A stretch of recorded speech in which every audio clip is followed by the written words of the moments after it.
beberapa bagian tubuhnya bahkan masih terlihat kotor. Nah, itu yang kemudian menjadi perhatian kami. Bagaimana kemudian kita memberikan pelayanan bukan hanya pada kognitifnya, tetapi pada mencintai anak-anak itu, bagaimana dia mencintai dirinya, dalam hal ini kebersihan. Nah, ini yang gambar pertama ini di sini tampak foto kuku anak-anak atau jari. Di situ mungkin nggak terlalu jelas, tapi di sini anak-anak kukunya ada beberapa yang belum dipotong, dan itu harus kita yang ambil alih sendiri. Kemudian yang kedua ini saya membacakan buku cerita. Jadi buku cerita itu tentang makanan sehat. Nah, buku cerita juga biasa kita gunakan sebagai salah satu media dalam hal menanamkan karakter pada anak. Kemudian proses yang ketiga ini saya turun tangan melibatkan diri saya sendiri untuk memotong atau menggunting kuku anak-anak. Nah, ini kemudian proses yang ketiga, anak-anak mencuci tangan. Yang terakhir itu Osarima. Next, Mbak Lila. Adapun menjadi latar belakang kami dalam mengangkat judul ini adalah yang pertama, kuku sudah jelas tadi saya sudah menyampaikan bahwa sebagian atau bagian tubuh anak-anak itu ada yang masih kotor, terutama hal ini kukunya. Kemudian anak-anak di kita itu mereka belum paham, jadi kita belajar untuk menanamkan rasa disiplin pada anak. Kemudian kita juga ingin menanamkan rasa anak-anak mencintai dirinya melalui Gemes Aso ini, gerakan mencuci tangan setiap hari, air, sabun, Osarima.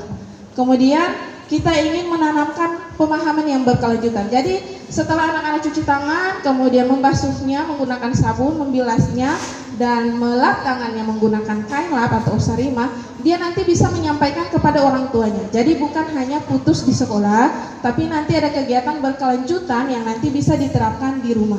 Jadi itu latar belakangnya. Nah, ini yang solusi yang ingin kita tampilkan di sini. Yang pertama adalah penerapan Gemes Aso ini, gerakan mencuci tangan setiap hari dengan air, sabun, Osarima. Memang seharusnya Wacarima. Kenapa harus Osarima? Karena air di sini sudah mewakili Wacarima menurut kami.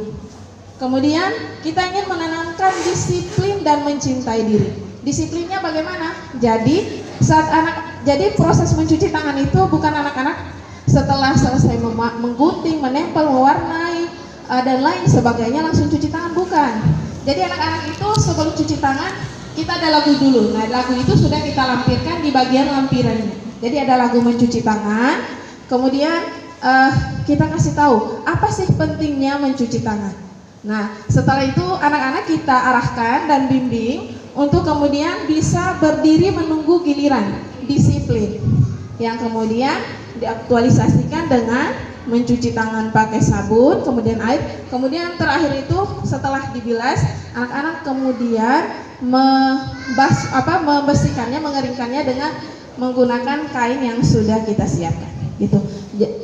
Nah, ini kemudian ada video yang bisa kita tampilkan di sini. Jadi video ini alhamdulillah dari pertama SKB kita bangun, kita sudah membiasakan anak-anak mencuci tangan dari awal pertama SKB bangun. Dan sampai saat ini pun cuci tangan itu tetap kita galakan. Hanya saja selama ini kelihatan bahwa proses mencuci tangan itu kurang menarik bagi anak-anak. Jadi kadang kala sebagian anak itu ketika dia selesai mewarnai, dia gak langsung cuci tangan. Dia kadang langsung mengambil snack atau jajannya aja langsung dia makan. Nah, itu yang ingin kita tanamkan kesadaran diri kepada anak, bahwa lewat tangan ini akan bermuara ke mulut. Nah, nanti bisa menyebabkan sakit perut atau diare dan sebagainya. Kemudian cuci tangan ini nanti sudah kita terapkan. Jadi ada lagunya, jadi sebelum cuci tangan kita nyanyi, kemudian ada gerakannya air, sabun, Osarima. Tapi nanti untuk jelasnya bisa kita langsung lihat videonya aja. Minta tolong Barila.